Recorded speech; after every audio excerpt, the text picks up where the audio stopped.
पत्रकार बलराम पचौरी एवं प्रमोद गोस्वामी ललितपुर।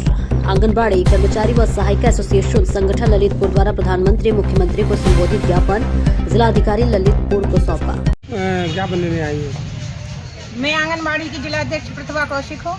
आज महिला अंतर्राष्ट्रीय दिवस है।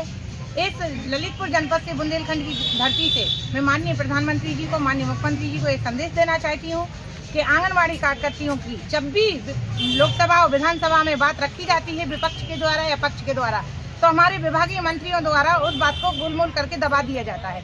तो मैं ये कहना चाहती हूँ कि इस महंगाई के ज़माने में 6,000 में किसका परिवार चल रहा है। महिला दिवस मनाया जा रहा है, अंतर्राष्ट्रीय महिला दिवस मनाया जा रहा है, और वो उन महिलाओं का दिवस मनाया जाता है जो मजबूर हैं। जो सक्षम महिलाएं, उनके लिए अंतर्राष्ट्रीय दिवस नहीं मनाया जाता है। लेकिन हम लोग सच में मजबूर हैं। हम लोगों ने सन 75 से आंगनबाड़ी कार्यकर्तियों का कार्य किया है और हम करते रहे। गांव में जो विषम परिस्थितियां थी, आपने देखा होगा, आज उन विषम परिस्थितियों से कोसों दूर है। सरकार इस योजना का लाभ भरपूर ले रही है, लेकिन मानदेय बढ़ाने के नाम पे विभागीय मंत्रियों द्वारा गोलमोल करके इस बात को दबा दिया जाता है। ना ग्रेजुएटी दे रही है, ना मानदेय बढ़ा रही।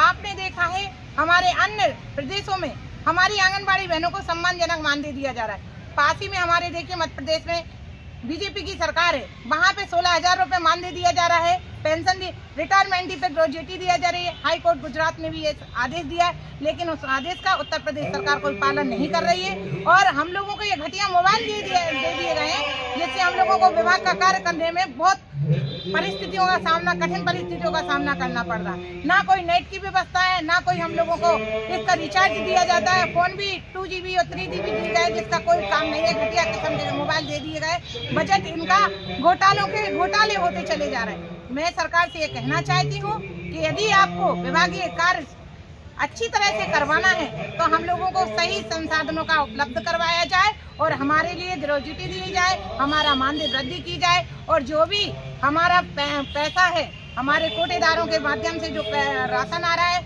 वो आंगनबाड़ियों को नेबिट के द्वारा प्राप्त कर दिया जाए। जिस तरह से तेल, दाल, पंजीरी हम लोगों को वितरण करनी पड़ रही है, उसी तरह से हम लोग वहीं लाभार्थी को दे।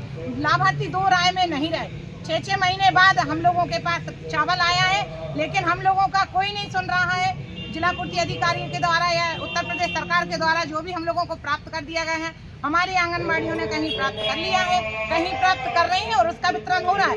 लेकिन कुछ सामाजिक तत्वों के द्वारा, कुछ अराजक तत्वों के द्वारा हमारी बहनों के लिए भ्रमित किया जा रहा है और उनकी गलत प्रसार किया जा रहा है। इसके लिए मैं प्रशासन से और शासन से अनुरोध करती हूँ कि इसके लिए आप लोग विशेष ध्यान दें और हमारे मानदेय